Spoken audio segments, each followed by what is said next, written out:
last night. I'll talk a little bit more about what we'll talk about through the next half an hour. There'll be a chance to type in some questions, and I will be happy to answer them as I go along. So for those who don't know me, I'm Sean Petherbridge. I'm the Chief Medical Officer for Motorsport in the UAE, and have been for 13 years or so. I look after the Desert Challenge, Dubai Rally, we've got WRX now, and of course the Formula One race. My day job is in aviation medicine, and recently, because nobody's flying, I've been busy in the hospital near to where I live on the A&E department. So, the tasks today. We'll go through the overview of hygiene rules, hand washing, masks, and whether they're needed or not. I won't spend too much time on this because it's been done a lot on TV. And I'll tell you a bit more about what the coronavirus actually is. There are different strains of this virus, what that means, if it means anything at all. We'll talk a bit more about social distancing, why we need to do that, and expand on that and how it might help. I'll give you some detail on statistics and projections from the world, from this country and from the UAE. And a lot of people are interested in, is there a treatment for coronavirus? What that treatment might be, how we manage people. These are difficult times. A lot of people have had to make some changes in their lives through the national and then global emergency. So we'll talk a bit about how that affects people on a personal basis. Plenty of time for you to ask questions as we go along. So we'll break it down into little sections. So to start off with hand hygiene, of course, many of you are able to see the adverts on TV about hand washing. Should we use a sanitizer? Should we use soap? There is plenty of evidence to say that just using hot water and soap, washing your hands properly for 20 seconds, and when I say properly, I mean not forgetting the backs of your hands, in between the fingers, around digits, underneath rings, right up the wrists. Washing your hands properly with soap does make a significant difference. Soap will break down the virus sufficiently, and of course, by using running water, you're washing it off. So this does make a difference. It's probably the primary thing you can do, and that comes all the way back from Florence Nightingale with working out that hygiene prevents and cuts down on infection. You can use an alcohol-based sanitizer. It should be with at least 60% alcohol if you choose to use that. And that also works for unsoiled hands. But if you have soiling on your hands, that needs to be washed properly with soap and water. This does make a difference, as does standing further away from people, which we'll get onto. But masks. The evidence for masks is that they might help a bit, but they're not really foolproof. The virus spreads in droplet form in the air. It gets in and around masks. Masks can help protect you, they can help protect others, but they're not foolproof. So it's not necessarily important that as a non-infected person walking around in the city that you should wear a mask to protect yourself. But some countries do have policies and others don't. Some countries have now mandated this, most have not. So from the point of view of masks, there are different types of masks. There are standard surgical masks, which just go across your face and tie behind. You've all seen those. They're the N95 respirator masks. They tend to be white and oval shaped and have a little square in the front of them with a filter. Those are a higher grade. They're a bit better, but still the virus can get around the outside of the mask. There are big, what look like wartime gas masks with big filters on, which are much higher specification. Most people don't need those. So masks are useful, but masks are not 100%. The main thing that people need to do is wash their hands properly. Before we move on from hand washing, does anyone want to type any questions or anyone have any specific points? I'll give you a minute or two to do that before we move on to the next bit, which is what exactly is the coronavirus? Okay, so let's move on to that.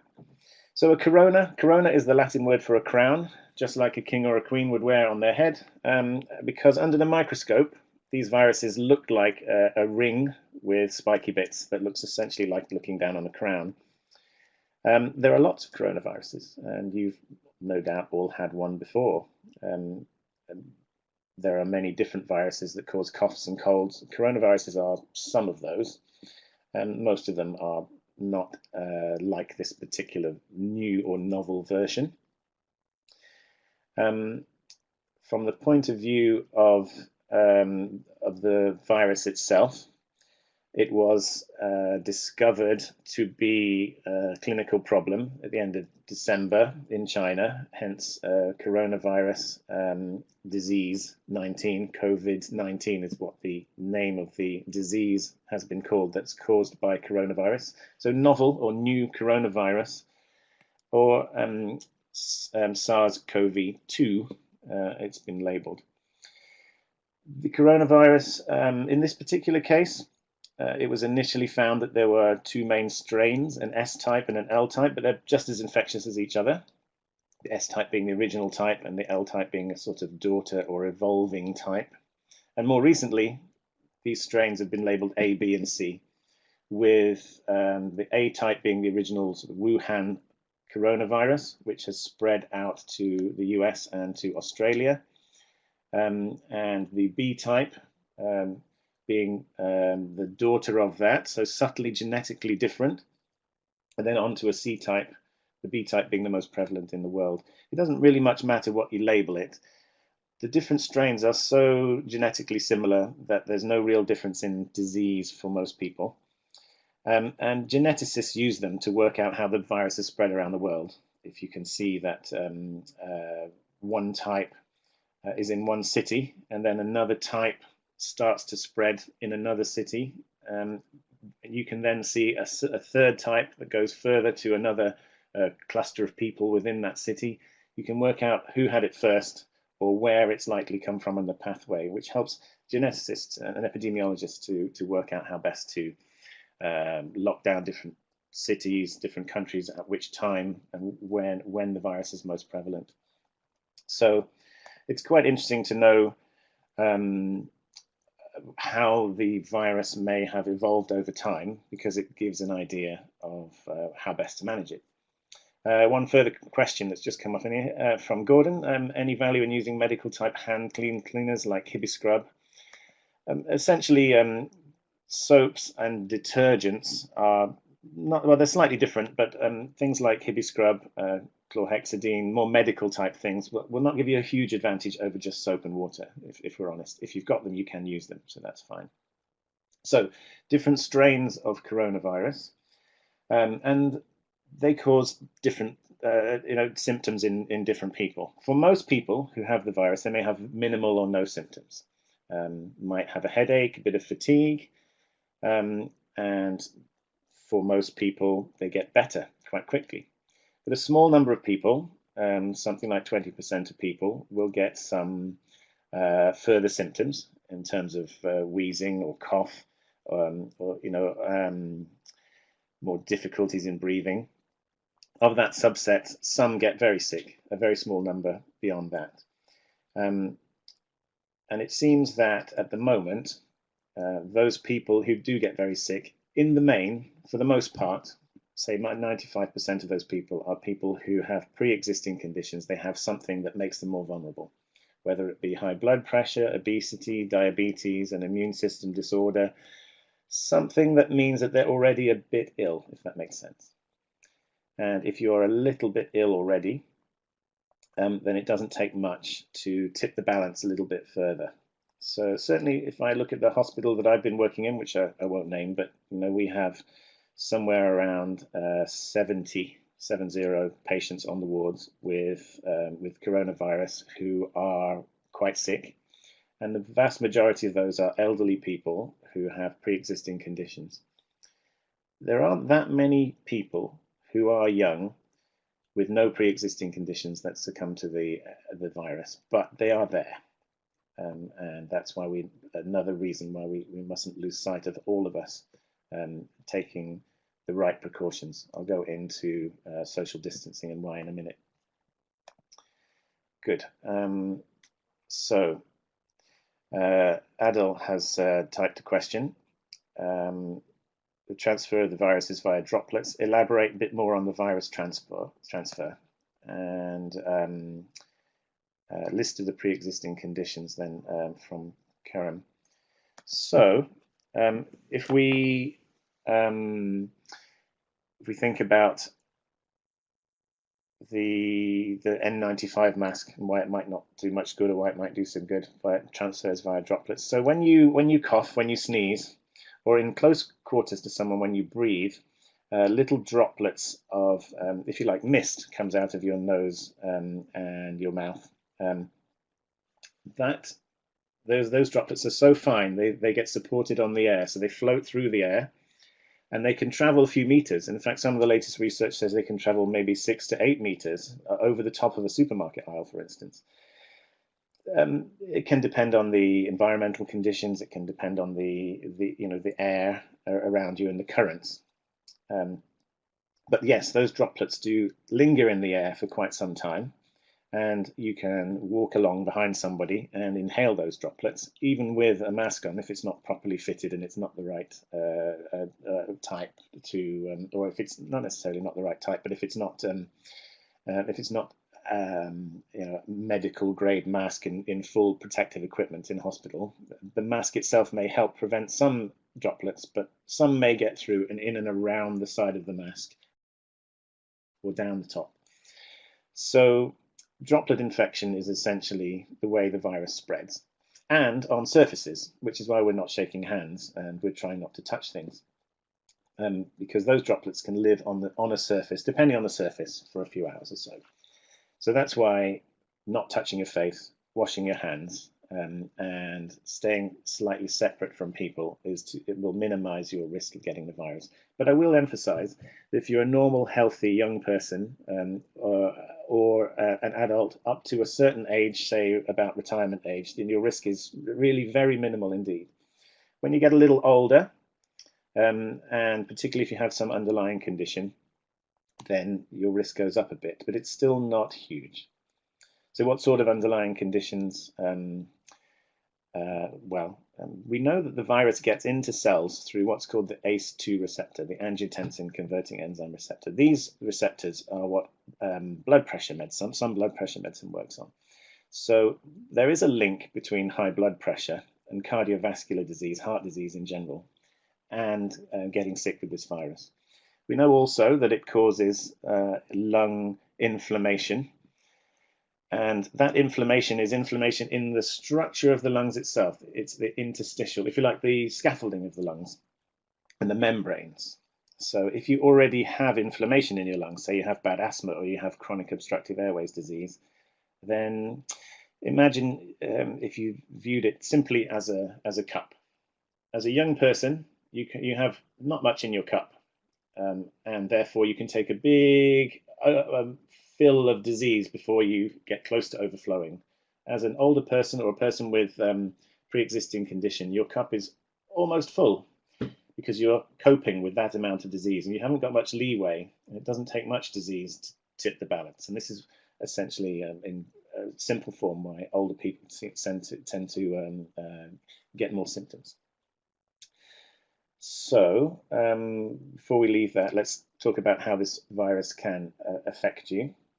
So certainly some of the people I've seen in hospital over the last 4 days present with cough and wheeze and fever. Initial infection, perhaps up to a week ago, and then somewhere down the line, 4 or 5 days later, they tend to get worse if they're going to. What happens is the lungs get inflamed in these small number of people who do get worse, and the oxygen can't transfer through the lungs efficiently. Now, you and I are sitting here breathing normal room air, and our saturation of oxygen in our bloodstream is 98, 99%. Really, it's virtually 100%. What happens in individuals who get badly affected by the virus is the oxygen doesn't diffuse into their bloodstream very well because of the lung damage.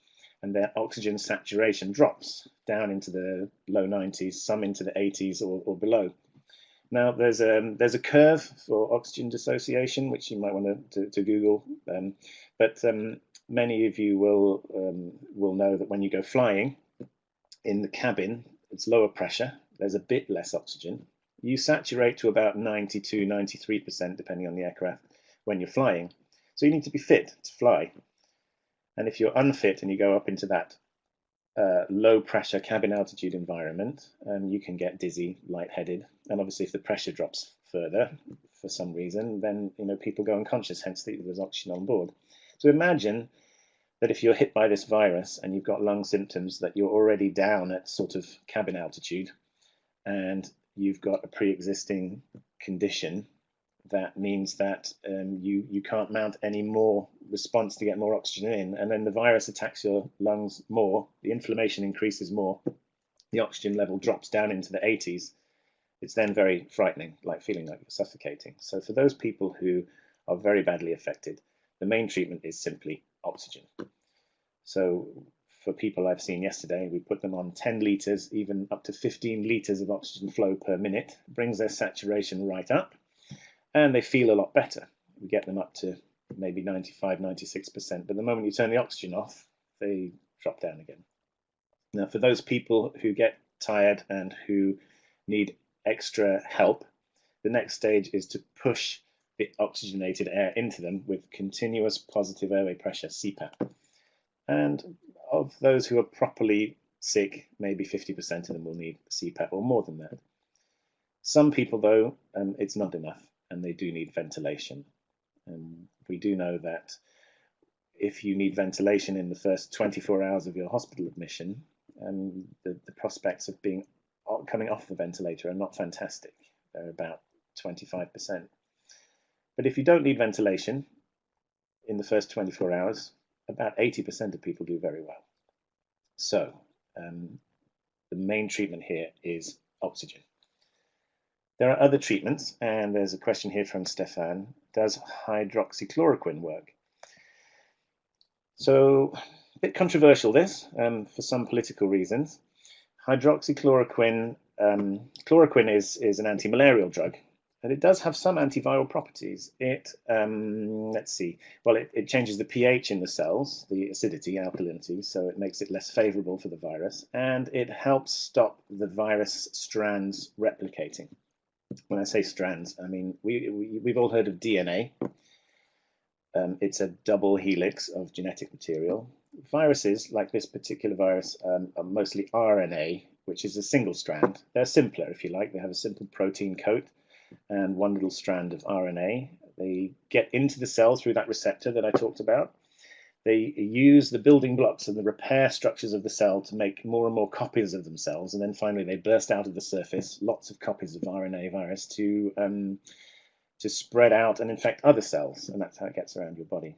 So that process is interfered with a bit by chloroquine, but it's not the wonder drug, and we need more evidence to see whether it is useful as a primary treatment or as an adjunct or an extra to other things.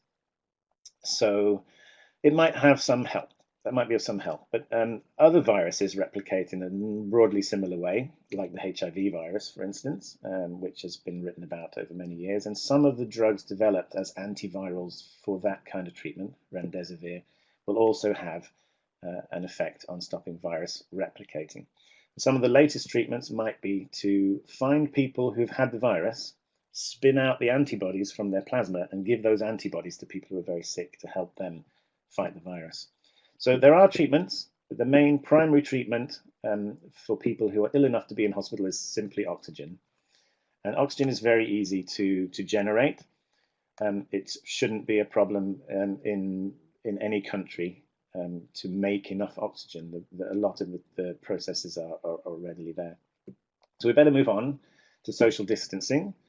Why 1 meter? Why 2 meters? Most countries have gone for a 2 meter because it's relatively practical and it's a sufficient separation. People are far enough apart that they will not be able to touch each other, rather like in the British Parliament where you're 2 sword lengths apart.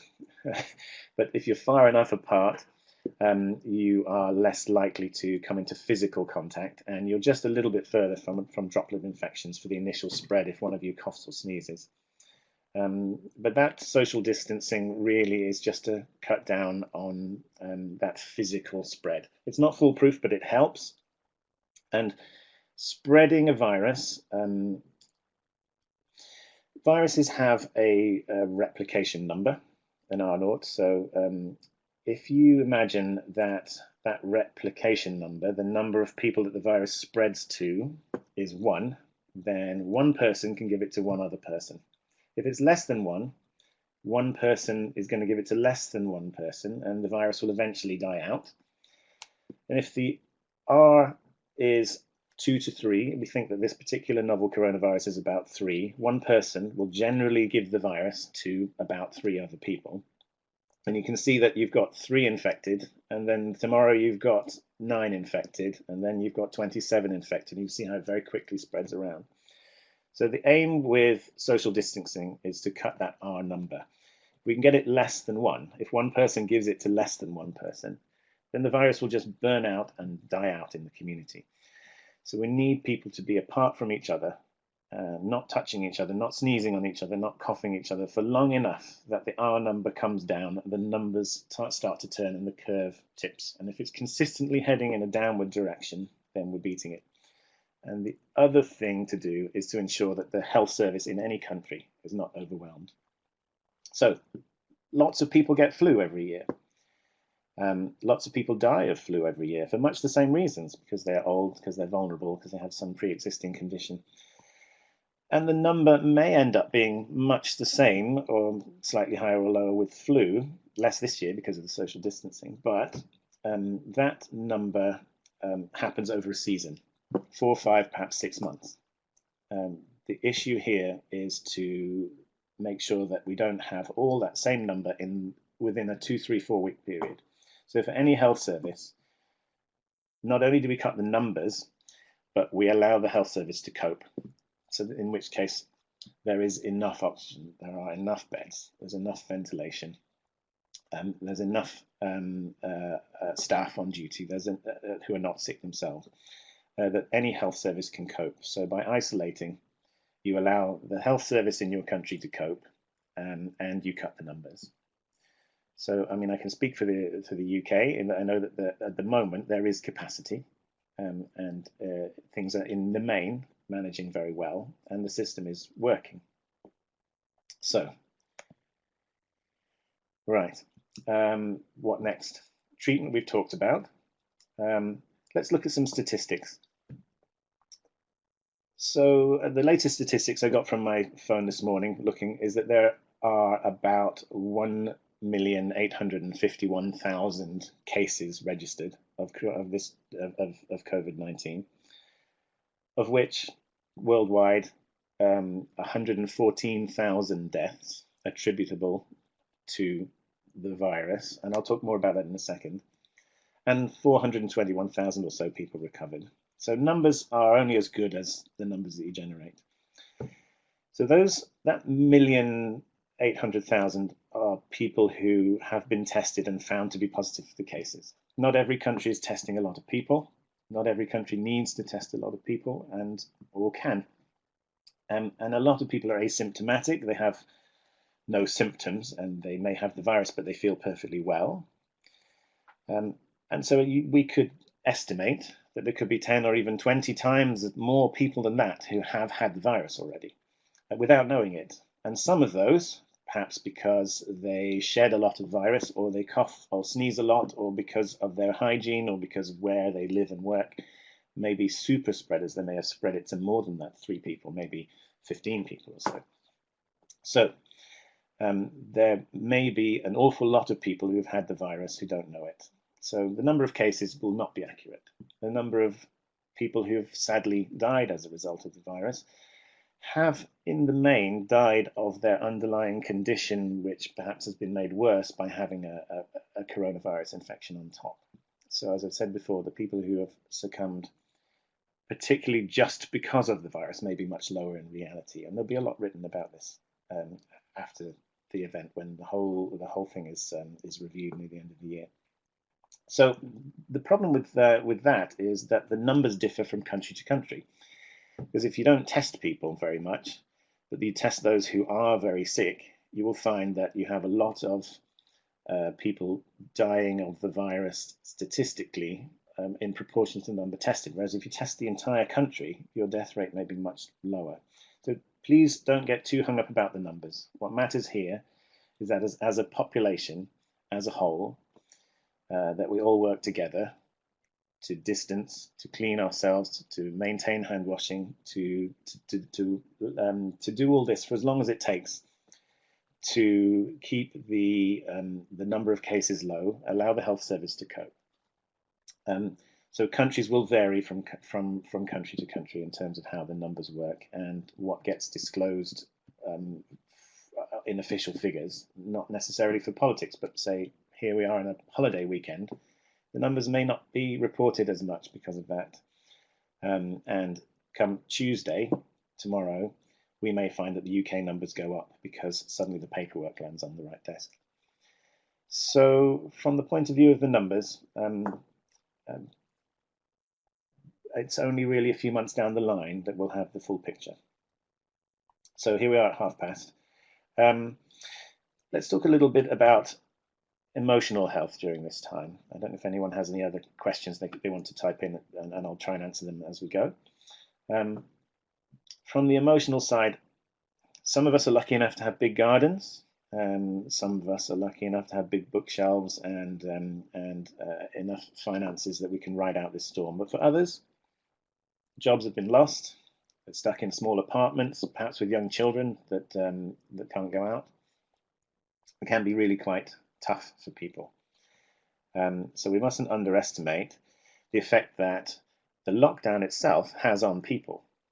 And what governments around the world are doing is trying to balance the protection of the population as a whole from both the virus and the economic hit, which can cause health problems. If you've lost your job and you find it difficult to feed your family, if your stress level goes up, there are implications for that. Sometimes we find that tempers fray, domestic violence may increase, people may become more depressed, more anxious. That in itself can cause health problems as a population and as an individual. But what is interesting is, if we look at overall numbers, all-cause mortality is down. People aren't dying in the same numbers that they would normally. Perhaps they're not driving as much, they're not climbing ladders, they're not inhaling pollution. There's no doubt that the air is better. They're not falling off things and injuring themselves. There's less trauma in general. And by social distancing to protect against the coronavirus, they're also not catching flu, not getting septic from a lot of bacterial infection that may have been passed on. So that is also some benefit to the population. So the statistics are quite interesting and will make interesting reading later in the year. Anyway, we should stick to the virus itself for now. What I can say is we're all playing a part. Whatever country we're in, we're all playing a part by keeping ourselves socially distanced, by keeping our hygiene level up, and by supporting each other through what is a difficult world crisis. But this will end, and within a few weeks from now, certainly in Europe, we're starting to see the curve changing. I would say, well, I'm not a politician, but we will see some gradual lifting of the lockdown over the next few weeks to perhaps a month or two, depending on the country and what situation that country is in. Right, so that's 30 minutes of me talking. By all means, fire off with questions and I'll try and answer them.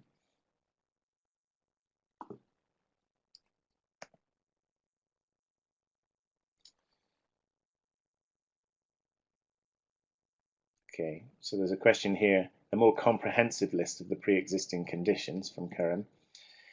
Well, it's anything really that can affect your immune system. Whether you're young or old, if you have an immune system disorder, let's say you had let's say, a white blood cell problem that you were being treated, a lymphoma, a leukemia, something like that, then of course you may not mount an immune response in the same way. If you had a lung disease that was genetic, cystic fibrosis, where you already find it challenging to fight off infection. If you have smoking-related disease, so that you don't have much capacity to accommodate a hit, if you like. You have high blood pressure or obesity. Obesity is quite interesting. It is quite obvious that when we look around the patients, those who are bigger people, it's possible that they have generally a bit more inflammation in their system anyway. People who have a larger body size often suffer from autoimmune disease, or they can be affected in some way because of how their immune system reacts. So let's look at some more questions. Right, so from Tim, if someone had suffered double pneumonia when they're in their mid-30s, made a full recovery, would that make them more of a risk? Yes and no, in that if it was a long time ago and that person had fully recovered, they would be essentially normal. But if you do have a bad lung infection, you can be left with some small pockets of damage or scarring, which may be a focus for infection. But this is perhaps more relevant to getting another pneumonia, another bacterial infection. Viral infection is slightly different. It's more diffuse inflammation. And in this particular virus, it causes a bilateral interstitial pneumonia, which is different from a lobar pneumonia. So if you have a bacteria, it tends to be in one place, a bit like a boil or a spot. It'll grow where it is and fill up that lobe, and then perhaps the other side. In this viral cause, it's the structure, the building blocks, if you like, the membranes and the tubes themselves that get inflamed more generally, and it tends to be quite peripheral on the X-rays, on the edges of the X-rays, sort of cloudy, sort of puffy sort of signs on the outside of the lungs, fills from the outside in, if you like. So it's a completely different kind of pneumonia, if you like. So the risk would not be particularly increased for somebody who recovered, say, a long time ago. Let's see, here's another question. What are the chances of me getting COVID if my neighbor next door gets tested positive, if I don't meet him, but I just use the same corridor? That's from Machaya. There's not much chance if you maintain proper social distancing and you wash your hands properly. I mean, if you're in the corridor and you may touch the same door handles and things, you need to be careful not to touch your face, and you should sanitize or wash your hands regularly. But if he just happens to live next door, he's relatively isolated to you, then the risk is not huge. And it may well be that if you are otherwise young and fit, that you would have virtually no symptoms. And we may find that a lot of us have had this virus already. This is going to be the interesting thing when we eventually get antibody tests rolled out. Now I'll talk about antigen and antibody. So if you are looking for the virus now, you're looking for the antigen. Basically, is there a big flashing light that says you have a virus now? If you've had the virus and your body mounts a response to it, then you will have antibodies to it. That's how vaccination works, essentially. And if you can measure antibodies in the population, we don't know yet, but maybe we'll find 10% in one city has had the virus. Maybe we'll find 50%.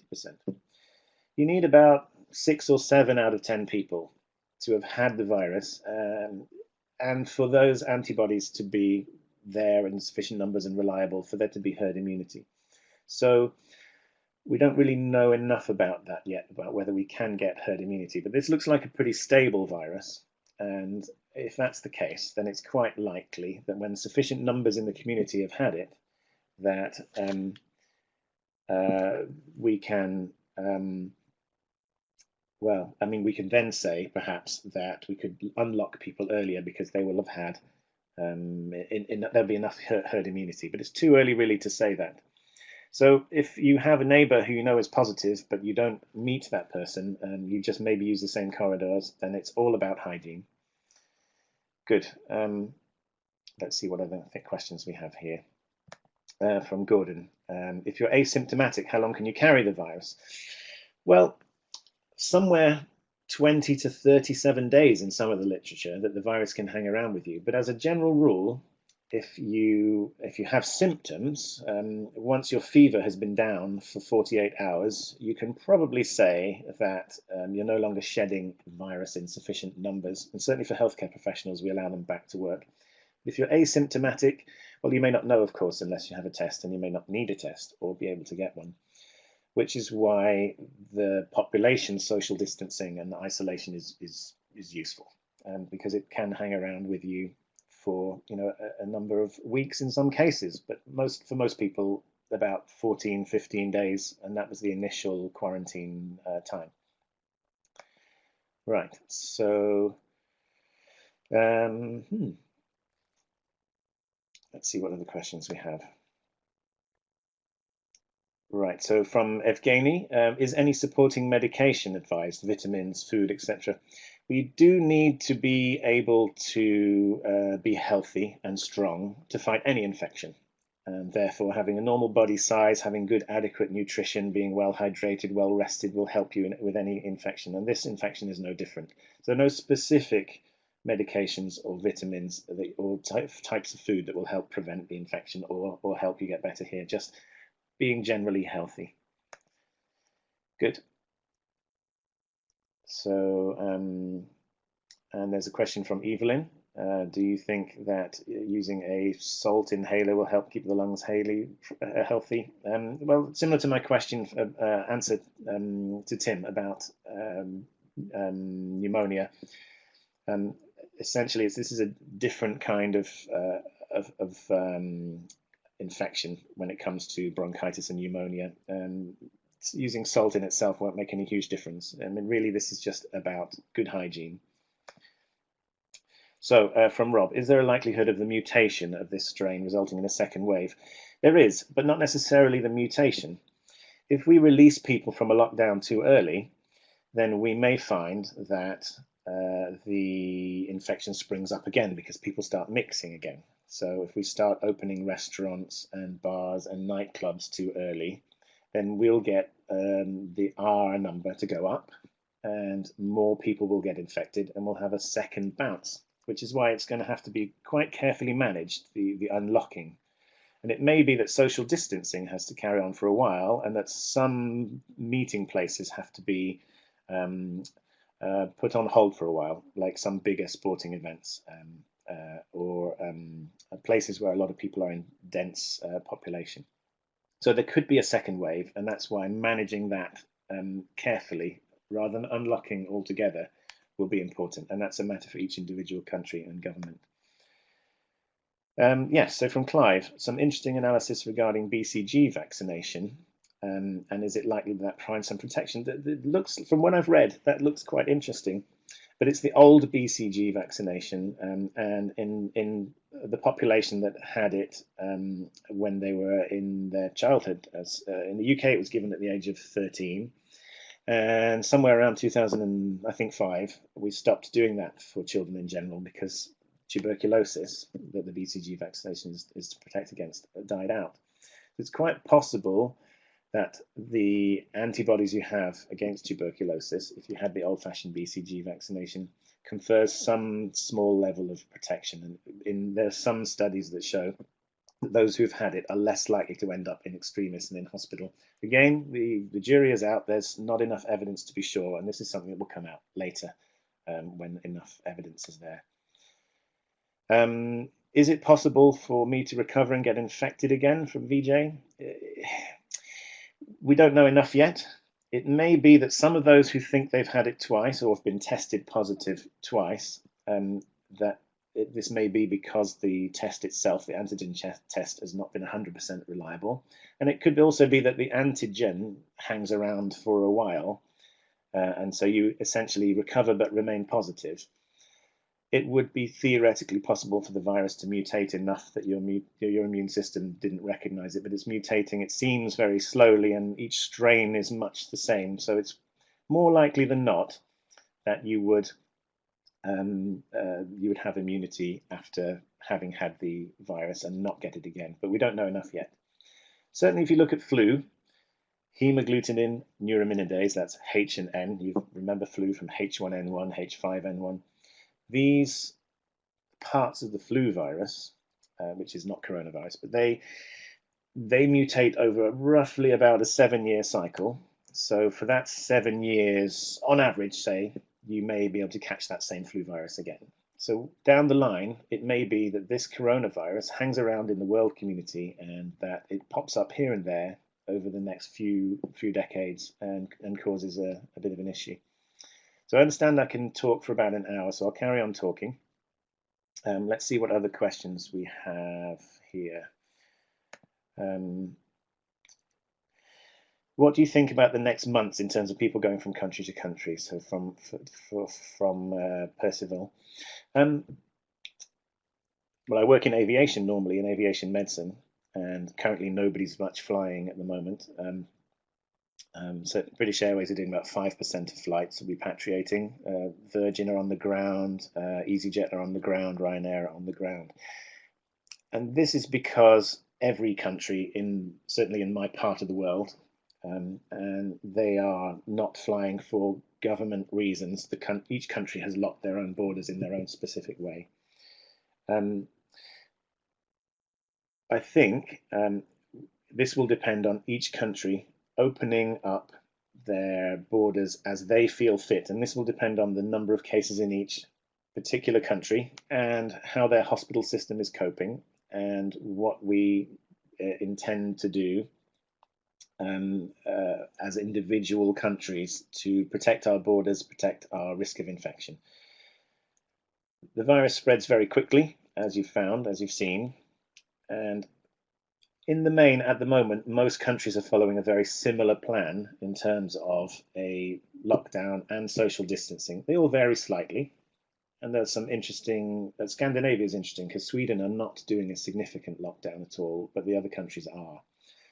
Down the line will be interesting whether Sweden, Norway, Denmark get roughly the same number of cases, but whether Sweden gets them all at once and the others get them more slowly, and how their health systems have coped, or whether Sweden actually gets more and the others don't. So that kind of analysis will be available relatively quickly in a month or two, and that may be quite useful in terms of the whole world deciding whether they will open things up. But it's a political decision for each country.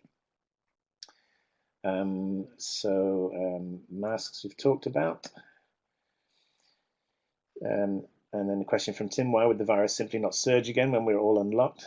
Yeah, so similar to what we've just talked about, the only logical thing here is to unlock slowly. Again, I'm not a politician or a decision maker on that, but if we release everybody all at once, of course people are going to swipe their credit card and go on holiday, and they're going to all go and visit their relatives, and they're all going to go to restaurants and bars, and we would definitely have another spike. So there has to be a slow, measured, controlled way of releasing people. Okay. So from Marcinaro, thank you, from Italy. Yeah, and obviously Italy has been very badly affected, certainly in the north, and so my regards to you all over there. Any estimates on global peak time and on timing of normalization? So this is a difficult one. If I look at my own country, we probably now are at the top of the curve, but we may stay at the top of the curve for the next week or so and then start to come down. But we still can't say that until we have consistently got the numbers down. So we need those numbers to go down over a few days to a week or so to be sure that it's on the way down. And at that point, when the numbers are coming down across many countries, that we'll be able to say that yes, we will reach the peak. It's taken a time to go up, it'll take time to peak, and it'll take time to go down again. I estimate that, say, by the end of April, we may be comfortable that things are going down. I estimate that through May, there will be gradual unlocking across Europe and across the Middle East and Asia. And then probably it will be into June before all countries get mostly back to normal. There will be some exceptions, and that will be the developing world, where it's harder to social distance, where they've been essentially the third wave, and those countries may need more help and assistance from more developed countries going forwards. because not only does it benefit those developing countries, but it helps the whole world in terms of re-emergence of infection. So imagine throwing a pebble into the river. That was China, that was the splash. And then it spread out through Europe and the Middle East, and the rest of Asia as the first, if you like, ripple. But the second big ripple around that splash is going to be the developing world. They've taken longer to get the infection because there's fewer connections there, fewer people going there, but their populations are much harder to manage in terms of the risk, and the health service in a lot of countries in the developing world is quite challenging. So for the whole world, the question in a few months' time, as we unlock, is going to be what do we do in the developing world? So a question from Jim. Many groups of people have an annual flu vaccine, and the strains are chosen each year to target what is expected to be coming up. Are we going to see the same for COVID-19? Possibly, but it depends again on whether the virus is relatively stable or not. All viruses mutate over time, but if you take other vaccines like measles or chickenpox vaccine, the vaccine doesn't change significantly. So this depends on knowing more about the virus itself. Flu vaccines, we do know, need to be updated for the northern and southern hemisphere every year because of the three main strains that we expect to go around the world. And there's an element of guesswork. In practice, the flu vaccine probably protects you somewhere 12 to 20% of the time. It's a bit, depends on projections and a large amount of luck as to what strain actually does go around.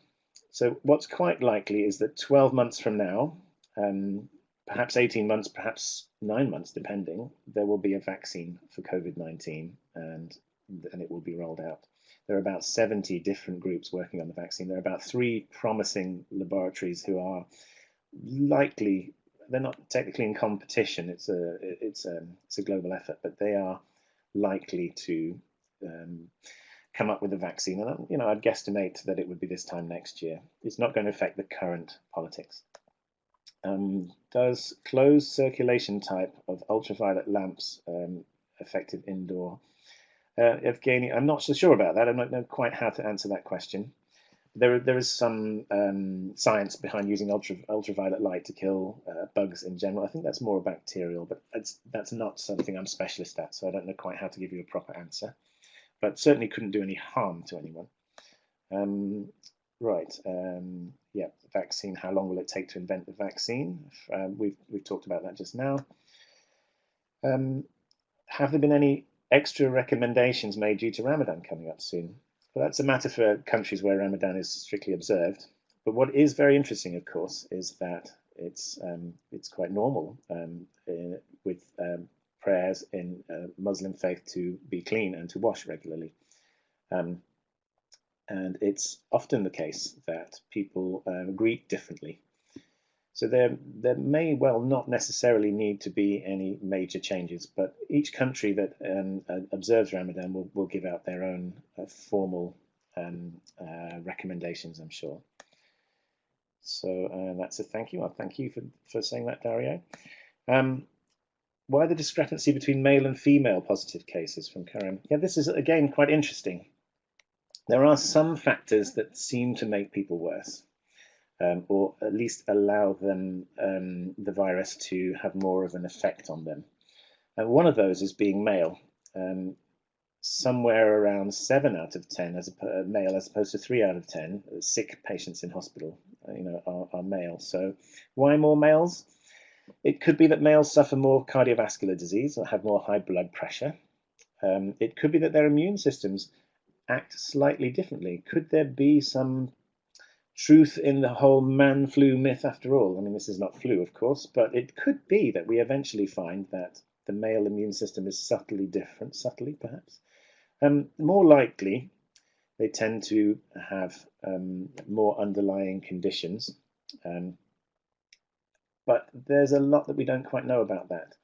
We also know, which is more than just anecdotal, if you look at cases in cities where there's a high ethnic minority population. Some of the work already has been done on Chicago, where there are a lot more African origin people, but they are disproportionately affected as well. So there may be a subtle racial bias, which may be genetic in terms of how this virus works or affects people. So a lot of studying will be done after the event to find out why certain groups of people seem to be more affected or affected more badly. There may be multifactorial things about how people live, how their social structure is, what their underlying health is, as well as genetics. But it is interesting, and of course, as doctors, we treat everybody the same, and we treat everybody properly. Right. What is the risk of infection from hard surfaces, fabrics, etc.? Yeah, and mail. So that's a question from Gordon. We do know the virus can survive on surfaces for a day or two, but that depends on the type of surface. Whether it's absorbent, whether it's shiny, whether it's been left in the sun, whether it's damp. Certainly in the very short term, any surface, yes. It looks like there's essentially none or virtually none when it comes to risk from mail landing on your doorstep 48 hours, 72 hours later. We can never say never, but there doesn't appear to be any major observable risk from handling mail. But if you want to mitigate against that, you can wear gloves, or you can simply wash your hands afterwards properly and avoid touching your face while you're doing it. The virus is not going to jump off a fabric unless you're ruffling it up and it's been there for a very short time. Essentially from a hard surface, it's all about washing your hands, and the risk disappears over time. It could be, again, that after this is all done, that more studying is done and we find that it hangs around on surfaces for a few days. But overall, it seems that 48, 72 hours is reasonable to say. Why teams are looking for vaccines simultaneously, and is there a company that is particularly overseen or coordinating? Would coordination be faster? This is because there are different ways of developing a vaccine. For a vaccine, you want it's about recognition of the virus and the proteins of the virus by the body, if you like, and so different parts of the virus are being studied in different laboratories. It's not really a competition so much as a global race to find something that works. And when you find something that works, it needs to be tried and tested, not only to prove that it works the majority of the time, but also that it doesn't harm people. So it needs to go through trials, and this takes time, because the last thing you would want is to roll out a product across the world that then does harm to people. So everybody's looking for it, whilst there might be some commercial gain in the end. At the moment, it's more of a humanitarian effort to get to the answer as fast as possible. So all of the world's experts are working on this right now. So it is coordinated in that there is a sharing of information, but we hope to get the vaccine sooner. Can fasting increase the chances of getting the virus? No, not necessarily. It gets into you through your respiratory tract. Fasting shouldn't make any real difference here. If you're talking about fasting from a point of view of fasting, say for religious reasons, then that would be absolutely fine. I can't see any issue with that whatsoever. There would need to be perhaps some changes in terms of how people break their fast altogether, and that's a matter for individual countries to make their own guidance. But let's see. So if a pregnant lady contracts the virus, how risky is it for the baby? Again, there's not a huge amount of information out there, but it seems so far that it doesn't seem to be a major effect, and that pregnant lady generally tends to recover. However, if they have active virus and they deliver their baby, that baby then is at risk of getting the infection. And if they are very tiny and vulnerable, then there may be some issues there with that. And that's a matter for each individual separate case. Right. So from Wayne, as a CMO in motorsport, what are your recommendations and recommended guidelines for the post-lockdown motorsport season? We need to open up again at some point. There does need to be some racing for the fans, for the sports, for the teams, and for everybody. I'm thinking that probably by the end of June, things will start to normalize. So certainly for the F1 season, would probably be the French Grand Prix. we will all need to think about how much distancing and hygiene we need to do going forwards. And in fact, the whole world's um, cleanliness, if you like, may improve as a result of educating everybody about hygiene. So, what are my recommendations? Um, Again, it will be down to what situation the world is in when things start up again. If we're in a second spike, or if it actually has burnt out and gone away. So I think that remains to be seen. I've got a few minutes left.